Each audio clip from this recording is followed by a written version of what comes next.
You've been keeping up with what's going on in the market in the area in the Southeast. The Southeast United States has significantly changed recently and growing with this, both the lithium and all battery manufacturing. Part of the driving factor around that is different companies moving around this area. It's a great business market, right? I mean, for all purposes, the Southeast United States is very friendly from a manufacturing and from a logistical standpoint. Plus, we have all the resources and infrastructure needed to help support some of these companies. So when you see all these names on these companies in an area, and the more coming all the time, it seems like we get an announcement every week now of another company coming into our area that's driven around the EV battery, or not just electric vehicle, but battery storage systems in general. So it's a great place to be. Now, we've got a nickname for us, and it's called the lithium belt or the battery belt. Both have been applied to our area, and it's because of all these companies moving into our area. But one of the driving factors of this is the Kings Mountain in North Carolina, the lithium mine. This, I believe the company that's running that is called Albemarle, and they recently have expanded their operations for the extraction of lithium at the Pegamite belt here in this area. This is a substantial deposit, and it may be one of the reasons that some of these companies are moving into this area is because it's a local-based mining operation that can bring the ore, and we don't have some of those logistical issues that we've been seeing, supply chain problems that we've been seeing across the board in this nation. So that might be one of the big driving factors of this. Now, because of all that, also, this means that the lithium batteries have significantly grown in popularity for the use of EV. The electrical vehicle batteries is the primary factor of driving these companies moving into our area. The other part of this is, there are alternative fuels that we're going to talk about later in the webinar, such as the solid-state battery and the hydrogen-based cell systems. We're going to touch on those, but those primarily are not. Those are not the primary choice of EV battery manufacturing right now. The primary, of course, being the lithium-ion, which is what we're going to talk about now. A lithium-ion battery is constructed much like any other cell battery, like your AA's or D-cell batteries, or even your car batteries. It contains a cell with a positive and a negative, anode and cathode, and an electrolyte that separates those. The electrolyte is your electrochemical catalyst that helps the charge develop between the two sides of the battery. Now, in a traditional battery like this one, you might see that the anode and cathode are on separate ends of the battery. This is a lithium-ion single cell battery, 3.7 volts. Now, this is kind of like a traditional flashlight battery, right? But what we run into now is another problem is that some of the batteries being used for this system are, the anode and cathode are, well, just a few millimeters apart from each other. This poses a huge safety risk because it doesn't take much. As you can see, this battery had an incident. It has an arc off.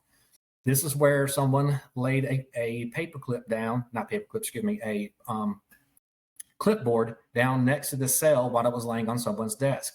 It arced off between the cells and caused a runaway battery. It started overheating and smoking on the person's desk. So how does this happen? Well, it's just not being familiar with battery safety. It's not being familiar that the positive and negative aren't clearly marked. This is a cell in its very early stages, and anode and cathode, the positive and negative are all purposes just millimeters apart from each other. It doesn't take much. A ballpoint pen, a paper clip, anything like that can cause this battery to actually catastrophically fail. So how is a battery like this made? Well, again, you already saw a diagram of how it's constructed, but what happens when it fails? In the typical case of a thermal runaway in a lithium-ion battery, you see the heating starts, and when that happens, it breaks down the barriers, the protective layer that separates these positive and the negative. And that becomes just a opportunity for it to massively discharge itself and catastrophically is eating itself away. So as the positive and negative are arcing off onto each other, it causes the heat to build. When heat builds, more protective layer fails, and it goes on and spreads into the next cell. Okay. So that's just a brief idea of what a runaway battery might look like. So how do we help curb some of that? How do we control that? Well, in a small scale, you can't do it. On a small scale, it's just a single cell. There's no way to control that. But when you start banking and assembling a whole series of cells together, now you have to put in a system called a BMS, or battery management system, to help control those things. The battery management system is designed to control things like the temperature, the voltage, the current, to prevent the dangerous situations that come around that. There are several ways to do this. There are modules, there are temperature sensors, there are other types of electrochemical products you can put in there to help suppress and keep the batteries from running at a accelerated rate. One of the other things you could also do is thermal management. So thermal management has been putting in things like heat sinks and other types of devices to pull the heat away from the batteries when they're being charged and discharged. Whenever you're moving the chemicals and whenever you're moving charge or into or out of the battery, it's usually when there's an opportunity for a battery to run away, to overheat. And it's because as you saw in the previous slide, as heat builds up, eats away at the protective layer if that heat's not controlled, and then a battery cell will fail. So the battery management system is a huge part. I might go into that just a little bit deeper further in, but that's a huge part of keeping a large battery module like this one or cassette controlled into a state where it doesn't run away.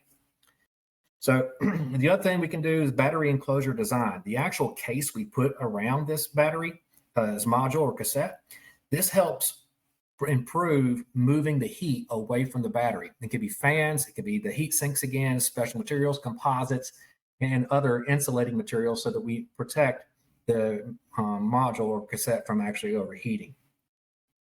So I did mention that we have, a high focus on lithium right now, just because it's the prominent choice for EV batteries. But hybrid vehicles and other types of devices that we're making and using, telecommunications, locomotive batteries, and other energy storage systems like those for solar farms, are using other types of battery cells too. And this webinar, I want to totally encompass the more popular battery systems out there for all of those systems.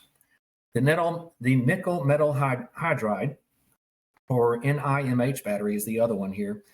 They're used in hybrid vehicles and also used in portable electronics. You've probably seen some of these and maybe in some of your kids' toys, or their rechargeable toys and stuff like that.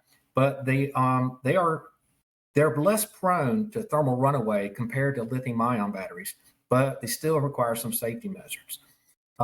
These are more popular. Problem is that the materials used to manufacture these are expensive. So that's probably why that's why lithium-ion has taken over on some of those. The more common one we've seen up from probably the early 60s until now is using the lead acid battery. The lead acid battery has been very popular for over 100 years in a single cell application, or I should say multiple cell application. But creating a battery bank like these we've been doing that since the mid 1900s. So what's the problem with the lead acid battery? Well, it produces hydrogen gas during charging and discharging. So it necessitates having a proper ventilation to avoid the risk of explosion. So as you move charge or into and out of a battery, whether or not it's closed cell or open cell, it still generates hydrogen gas, and that's a risk, and it requires substantial ventilation to prevent the buildup of that gas. But they are fairly safe and been around forever. So what's the other options out there still? We got solid state and NiCad batteries. The solid state battery is fairly new to the market. It has a lot of promise. It's a potential future alternative to lithium ion. It's going to improve safety and energy density. The solid electrolytes, they prevent thermal runaway and they eliminate the need for flammable liquid electrolytes. So that's a promising cell that we have been studying and researching into right now. The other one that's been around for a lot longer, for about 40 years now, is the NiCad battery. The NiCad, or nickel cadmium batteries, is also a rechargeable battery used for portable drills, camcorders, other small battery devices requiring, an even power discharge. But see, the NiCads, they use compositions of nickel oxide hydroxide, again, cadmium and potassium hydroxide. These are all pretty expensive things to put together and extremely toxic. Nickel and cadmium are expensive metals, and NiCad, when batteries themselves, because of the potassium hydroxide, pose a risk of toxicity. Where do you find these batteries on a larger scale? Well, you find them in telecommunications, rail locomotives, and other large backup energy storage systems, or ESS. Remember I said ESS will be energy storage systems. That term, again, it's important to know that ESS is a term you need to use when you're looking up NFPA standards and other regulatory agencies, because they don't address lithium ion directly. They will call energy storage systems instead. So what risk comes with a NiCad battery? The NiCad battery, they can heat excessively. They go thermal runaway mode. They can self-destruct if charged with a dynamo. And so in overcurrent and cutout systems, they can, again, overcharge themselves. There's a potential for runaway between cells arcing off inside these types of batteries. So that's about 5 different battery types I've discussed. Each have their own risks. Each has their benefits, pros and cons. But the ones that we're focusing on right now in this area would be a lithium ion battery. So a lot of that I'm going to go back and forth between. I'm going to harp on the lithium ion systems when we get to those. So what are some general tips for battery safety? Well, avoid extreme temperatures. Store and operate batteries within recommended temperature ranges to maintain optimal performance. How about charging practices? You always want to follow your manufacturer guidelines and use approved chargers to prevent overcharging. OE chargers, original equipment. If the battery comes with its own charger, make sure you continue to use the charger. Don't use a different one. It may have different output characteristics that can overcharge and damage the battery. Protect the battery from physical damage, such as dropping or crushing it. This can compromise their safety. Anytime a cell gets damaged in that liner, that's that barrier that separates the anode and cathode, and once it's compromised, that's what causes thermal runaway. Dispose of the batteries correctly.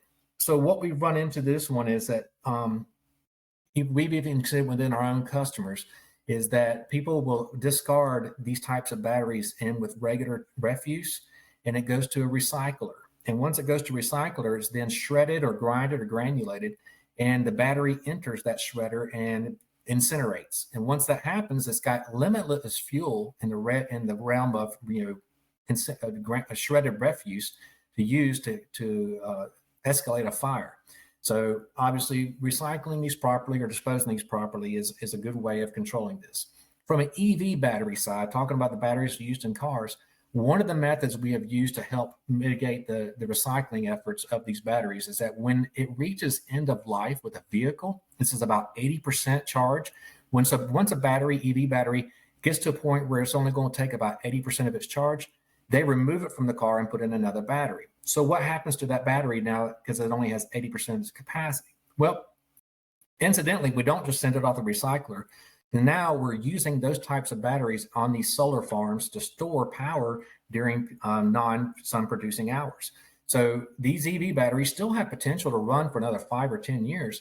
And we don't have to send them off to an expensive process of extracting and recycling them by just sending them off to these solar farms and using them on energy storage systems. And basically buying yourselves another 5 or 10 years of battery life on your own systems. That's one way of recycling or what's called reusing. Remanufacturing, we've got manufacturers in this area that also specialize in remanufacturing. Lithium doesn't just go away. We can take these lithium batteries, recycle them, and put the lithium back into a new electrolyte and basically create another battery without using any new lithium. So other things we need to keep aware of from a safety standpoint is overcharging and over discharging. The exceeding the recommended voltage limits during charging or discharging, this can result in battery instability. Decreased capacity, increased risk of also thermal runaway exists. So if, again, going back to the recommended charger or OE charger, do not exceed the limitations of the battery. This is how overheating and overcharging can occur, and thermal runaway is one of the risks therein. Physical damage is the other one we already just mentioned.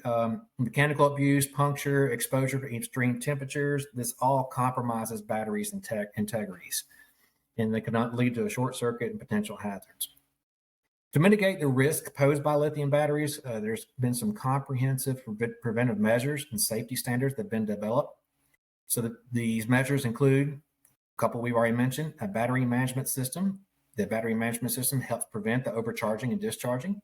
Thermal management, those heat sinks and cooling fans and phase change materials that help regulate the battery's temperature. The new other thing I wanted to mention was cell design and materials. There's been some advances in the type of materials used in solid state electrolytes and flame retardant additives. All these things help enhance the battery stability and reduce the risk of a thermal runaway. So stringent manufacturing processes and quality protocols ensure the consistent production of safe and reliable batteries conforming to industry standards and regulations. So there's been some advancements in innovations within the building of a battery, lithium-based batteries and other battery cells, the energy storage systems. And one of the neat things about it now is one things around the innovation that I would like to harp on is the innovation of fire suppression technologies. The development of fire-resistant materials and integration of the fire suppression system within battery packs, it offers an additional layer of safety. Firestopper is one of the ones we've recommended before, and Coldfire, or FireFreeze is their product. Coldfire is the name of the parent company, FireFreeze is their product. If you look at either one of those, you can find out a little more about those. And we also have helped consult with different customers to help place those types of systems in their factories. All right. So on a small scale fire, what happens when you have a single cell, or we'll say a cell less than 50 volts in size? It's not a fully manufactured EV battery, but you have a single cell that's catastrophically failed. It's heating up. It's basically arcing off and having an electrical fire, and you have a metal fire at the same time. For a small scale type fire like this, solutions we offer are things like this. This is a fire blanket or fire bag, and has special gloves that come with it. You can put the cell inside the bag. It contains the heat, and it can be moved to a location where it can expend its energy. Other types of ways we've seen people control these fires from a mitigation standpoint is the example you see here, the red drum. They fill it with a solution of water and salt, given a salt bath. And what happens is when you drop the cell into the water, it will dissipate the electrical energy through the salinity, and the water is such a high volume, it will quench the fire. Now, why won't this work on a larger scale? Well, it's because a lithium fire is a metal fire, and metals like lithium and sodium react poorly to water. So on a small scale, it can be controlled inside this drum, but on a large scale, it would cause an explosion if you dropped a large cell into a saltwater bath.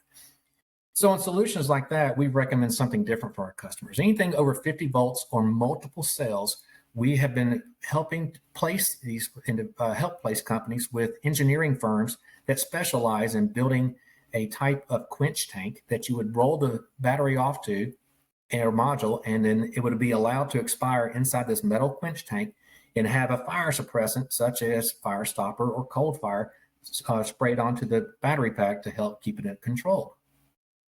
The other method is we have seen some folks that might want to use a 20 cubic yard roll-off. This is to protect your assets from your building and your road, your parking lot, whatever the case may be. When you have a battery that's failing, you could roll the battery off outside into the roll-off, and the roll-off has an extinguishing system, a dry chemical or some other type of fire extinguisher to help extinguish that fire and keep it controlled from escalating. All right. So what are some organizations that have code or regulations around this? Well, the one you really should be concerned with is NFPA 1, NFPA 70, which is the National Electrical Code, and NFPA 70E, which is the Electrical Safety for Standard in the Workplace. The reason these three are the most important are those are the ones that OSHA uses for regulation, for compliance standpoint. So if you'll look up NFPA's website, and here's the funny part about this, the NFPA standard in OSHA verbiage is available on OSHA's website under 1910.147.333 and those other multiple standards. However, the code and some other parts of the NFPA, if you want their wording, you have to go to NFPA website and buy those standards from them. And that's also the case for the UN 38.3, Underwriter Laboratories 1642, and ANSI ISO standards. You have to purchase these standards from these organizations so you can read on them. The scope is available free, and you can kind of find out some of the things you need to know. But if you need all the verbiage, you'll have to buy those different regulations and standards. So again, NFPA is the one you should be most concerned with. For 70 is the National Electrical Code, and 70, all three of those touch on elements of the ESS. And as I mentioned earlier, that's how they're going to word it. They don't rarely do they say lithium-based batteries or polymer-based batteries, things like that, because they address energy storage systems as a whole. So if we look real quick on these slides, I'm just going to breeze through them. I'm not going to read all this because it's again, that would take forever. And I value my Friday as much as you do. So here is the requirements for the UL 1642. Just this is a brief scope around it where it mentions batteries and energy storage system. Underwriter laboratories. Next one is the United Nations 38.3. This guy covers some extra things such as transportation requirements and other things around transporting lithium-based batteries. This one's helpful for that. And as I mentioned earlier, the NFPA 1, NFPA 70, National Electrical Code, and NFPA 70, Electrical Safety and Workplace, all three of those mention electrical storage systems. And the last part is ANSI, better known for all of us than who work in ISO standards, ISO 6469, parts 1, 2, and 3. It encompasses a lot around the EV battery and testing of EV batteries, and then, of course, the application, like all three parts: building of the battery, building the car, use of the car, charging the car, and then replacement of the battery. So each one of those are different parts of the system. That's a lot of information for someone to navigate, especially now EHS people. It just adds one more thing that to our list of things we have to provide for our company or our people to keep them safe. Is how do we put all that in place? Well, we're here to help with that. And one of the things we do is, as you can see, we put a lot of energy and focus into making a program around EV battery safety and other types of energy storage systems. We've already talked about the suppressant systems. We talked about maybe runaway cell procedures and what to do in the event of a battery runaway. Damage cell procedures. And then we help come around your electrical safety program, review it and rewrite it, and help perfect it for all parts of your electrical safety. This doesn't mean just the 480 and the 208 systems coming in for your electrical to run your machinery. We're talking about the battery systems and the standalone parts of this, and maybe even generator systems that come into this, or grid tie. We have a lot of customers that use grid tie systems where they're generating power or bleeding their batteries back into the power grid. So in cases like that, again, we can help come over that with mitigations of these hazards and rewriting your electrical safety program. So the other thing we can do is give procedures around live electrical work and what PPE is recommended at certain levels. And we do that by doing arc flash studies around your battery systems, not just your equipment and your manufacturing, but we can do the battery systems too, and standalone small systems. We can give recommendations for PPE and procedures around those different things. We do custom training around this in DC cells, and we can specialize training modules for you. The charging and discharging procedures, again, back to the grid tie and other types of ways of dissipating those energies in battery packs and testing them. Testing is a very sketchy part. Field service is another part we get into, where field service technicians are dealing with batteries out in the field of their own manufacture, and they're unknown condition. We can help mitigate and lower those hazards by coming up with a good PPE protocol and safe procedure for dissipating those energies. Nathan can speak more on this at the very end of this, but there are some LMS offerings, which is our learning management system. The LMS offerings focus around different modules around electrical safety. They're customizable. That's the great thing about it. We can put in different modules, especially industry specific for you. We can put in very specific modules and different things to help make sure that training is specific to your people and your process. You can, on top of that, we can add interactive quizzing or testing for the employees with validation, which means that they got to be certified to be an authorized person to work on these types of systems, and you're validated by a technician or a trained trainer or someone else that's been given an expertise level of your systems. Other parts of this is sometimes it's overwhelming. All this was too much for someone who's not in the electrical world. that's where we can come in and help. I'm really good at helping doing that. I do mechatronics training as well, so I'm very good at helping you understand the definitions and terminology. And that's code too. I get a lot of questions about code. What's code on this? I welcome those questions. Please, you're welcome to contact me about those, and I can try to help you navigate what the actual code or regulation is around certain parts of this. And also, the final part of that would be the awareness and authorized worker, who we need to be trained what, helping perfect your electrical safety program to make it where each person is not in a situation where they don't know what to do, and they understand the hazards that they're dealing with. Those are all things that we can help you with. And Nathan or myself at the end of this can help you navigate any of those things. At this time, I'll open it up to questions and let Nathan take over. Thank you very much. All right. Thank you, Matt. That was some great information. I do have a couple questions written down. Let me go ahead and switch over to my screen here. Yeah, take over. All right. So I think it was brought up earlier, but there was a question about South Carolina. Are there disposal requirements in South Carolina for, even if it's just rechargeable batteries, like you were talking about, your kids may have some in their toys? Are there laws, regulations that would apply to business as well? Yes, absolutely. Everything's a little different because the size of the battery determines what waste level you're operating at. There's a small quantity hazardous waste or a large quantity hazardous waste, but generally, small quantity is not regulated, large is. So it depends on the size of the batteries that you're trying to dispose of. That's important that you don't store a lot of batteries that are expended or bad at your location for this reason. Now, from a home residential standpoint, this shouldn't be an issue. But for a company, you should be aware that you shouldn't store a lot of batteries that have the little symbols on them that say they're hazardous, do not put in the trash. Well, you'll have to pay to dispose of those as such material. But it's important that you don't store too much of it before you pay to have it disposed of. So that would bring up a follow-up question. If they are storing it, are there penalties involved in storing? No, it's universal waste at first. If you keep it below a certain quantity, it's universal waste, which is fine. But there's a limit. There's a time limit. Don't quote me on this, but there's like a window. I want to say I don't think it's 90 days, but it might be 180 days. You can only store it on a site for 180 days before you got to get rid of it. Gotcha. Okay. Yeah. Excellent. That one, I'll have to get back to you on that one, to be honest, for the quantity and the time interval. Understood. Okay. Another question, the OSHA requirements for batteries, you said essentially defers to the NFPA, those three that you mentioned, the 1, the 70, and the 70E, right? Correct. All right. And last question, unless there are others from the gallery, can we get a copy of this PowerPoint to send out to everybody?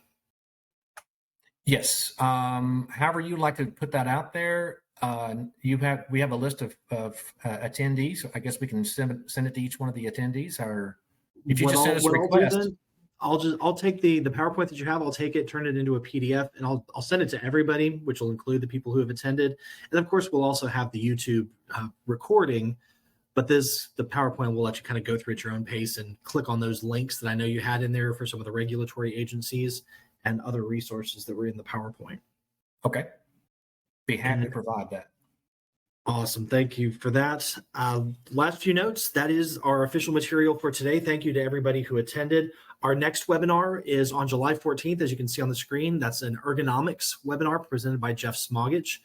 We do have a webinar on the calendar or on the list for August. Is it August? Yeah. We don't have a date set, but we're going to go over sustainability. In September, we are not going to have a webinar. We are celebrating our 25th anniversary with a client appreciation party. Everyone will be invited. It's going to be kind of like a business after hours, food, drink, entertainment, time to socialize. So we'll be sending some information out about that probably in the next 30 to 60 days. So if you want to, go ahead and mark that on your calendar. And then a few other topics we have coming up: RCRA, DOT, hazardous material transportation, and of course we always like to touch on the OSHA 300 logs toward the end of the year. If there are topics that you'd like to see us present, we are always open for recommendations. So please feel free to send those to me. My name is Nathan. My email address is nathan@lifeandsafety.com. So again, send those to me. And thank you everyone for participating today. Have a great day and stay safe out there.